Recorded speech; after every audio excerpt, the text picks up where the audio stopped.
The contacts between our ancestors and the Greeks came from antiquity.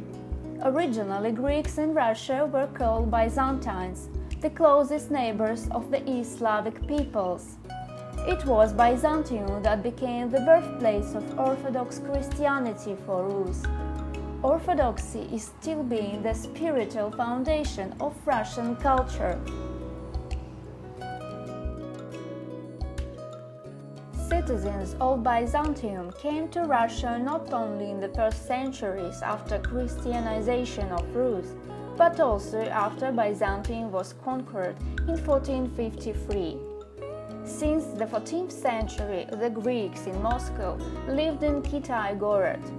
Here, to the Greek monks was granted the monastery of Nikolo the Saint, named later Nicholas Greek Monastery. Traditionally, here stayed Greek monks and travelers on their arrival in Moscow.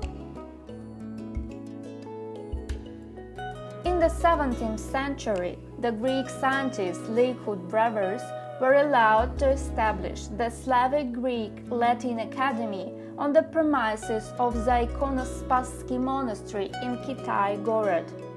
It was effectively the first high school in Russia. In addition to contacts with Orthodox Greeks in Moscow, there are the very curious Greek motifs, for example in architecture. New Russian style or Neo-Byzantine or Russian Byzantine was widespread in Russia in the 19th century. It includes even one of the most famous buildings in Moscow, the Cathedral of Christ the Savior, which is 105 meters in height. Neo-Byzantine features can be traced in a number of other structures. So, it is obvious that Russian culture intervenes with the Greeks and Greek culture, and I hope to get a chance to find a lot of astonishing places in Greece.